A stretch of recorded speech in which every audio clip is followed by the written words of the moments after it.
Now, take a look at today's papers.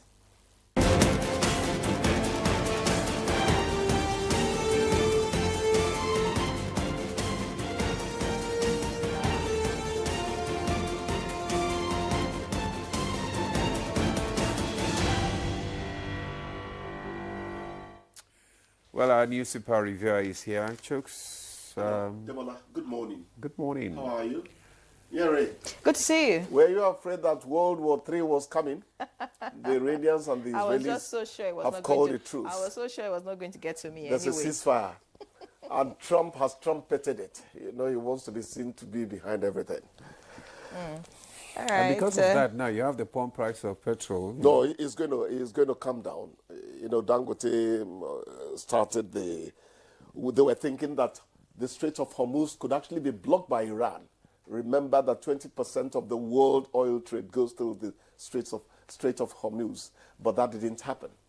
Yeah, even the $80 per barrel is going down.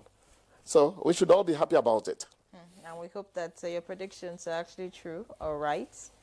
Because, I mean, the fuel price at the moment, not smiling now for those who were hoping that it would continue to come down. Anyways, let's look at the papers. We begin with the blueprint this morning. And, of course, I'd like to begin with the fuel price. It's at the top of the masthead of the blueprint this morning. It says the kicker is Middle East crisis. Fuel price hits 945 naira in Abuja, 915 naira in Lagos.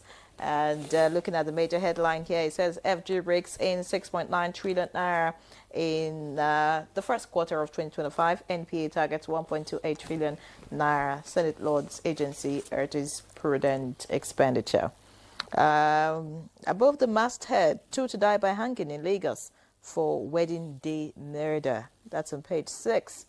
And FG launches 2,000 tractors for mechanized farming. Of course, that story is trending everywhere. And, you know, a lot of people say that's a good one. Now, below the picture story, U.S. advisory. Abuja remains safe, secure. FG assures. Iran hits U.S. military bases in Qatar, Iraq. And some other headlines below the front page of the blueprint this morning. We have Kogi Poly expels 6 for examination misconduct, withdraws 273. Details on page 10. And finally, we have right here, Tinubu Lord's Wike commissions 15-kilometer Pi Road. Details on page 6. So that's about it on the front page of the blueprint. Okay, you don't have the People's Daily. Okay, look, let me take this, then you can take the People's Daily. Now, I have the leadership newspaper. I have hunger, poverty, catalyst for insecurity in Nigeria, NSA, CDS. NNPC raises petrol pump prices in Abuja and Lagos. Then we have Iran-Israel war, increased airfare, flight cancellation suspensions loom. Flights from Nigeria face disruptions as Qatar closes airspace.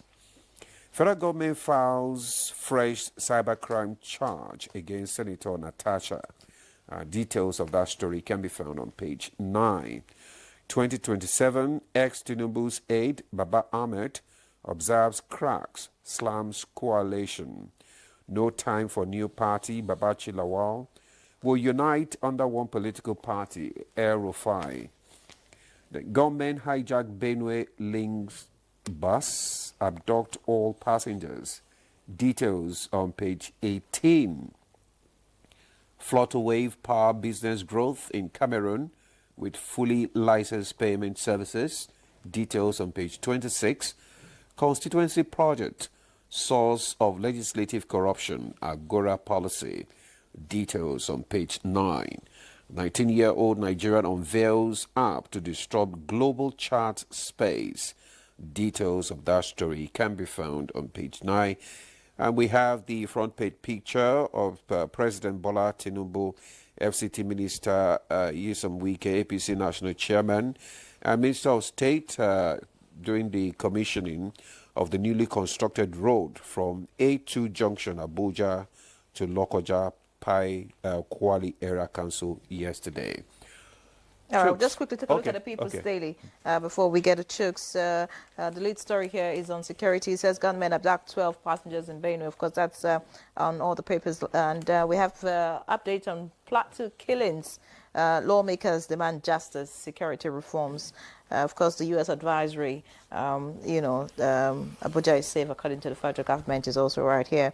I'll just look below the picture story of the People's Daily we have. We have taken over 1 million children off the streets. That's according to the governor of Borno State, Babagana Umar Zulum. PDP crisis festers as acting national chairman, the own spokesperson's comments about INEC's letter. All right, suspected armed robbers kill 300-level varsity student in Niger. That's on page 7.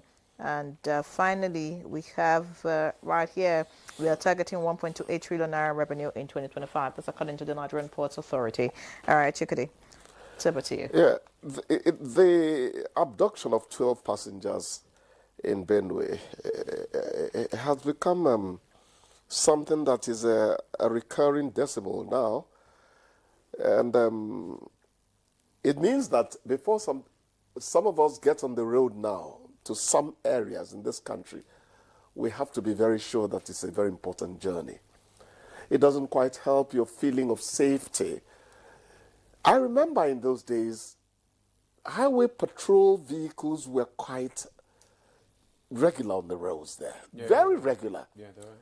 I would have thought that such patrols would intensify with the huge demands security makes on us, and that communication, which has been enhanced by GSM telephony and the rest of it, would have also helped in nipping these things in the bud.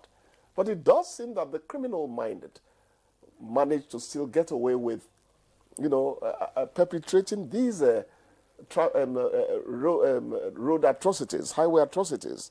It's really unfortunate. It's not just about road cities, Chukudi. It's about being safe everywhere in Nigeria at the moment. I mean, with all the reports we get to hear, Benue, Plateau, Borno, I mean, just name it. We just need to do something about security in general. Because, it just crossed my mind some days ago that I may not be from the Plateau, but I may have a friend who has a parent or a sibling living in the Plateau. So it touches all of us. They are your fellow human beings. Exactly. So security issues we should be taken seriously, from every angle, the subnationals, the federal government, I mean, all the security agencies. Whether you're on the road, whether you're sleeping in your house, whether you're on your farm or you're on your way to work, you should feel safe.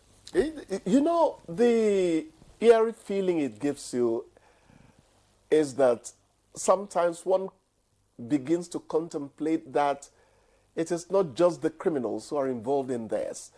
Maybe some of the people we trust to look after us are part of the game. In fact, I mean, Zulum the other time told us that soldiers and politicians are partly behind what's happening in Borno.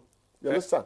Well, so actually, this issue of insecurity was discussed last week, and some of our guests actually talked extensively about the challenges, facing even the security personnel as well. So, I mean, it's something that we cannot shy away from. Government too is worried. Everybody is worried. And, we just keep praying. Just like you said, could be a spiritual, matter now that we have to pray. No, don't laugh.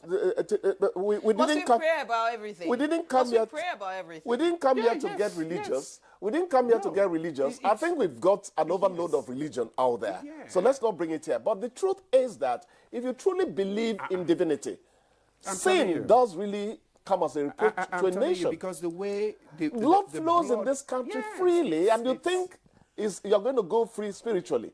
Let me stop there. This is not about religion, please. But I'm getting worried. I'm worried as well. But anyway, everybody's worried. Thank you, Chooks.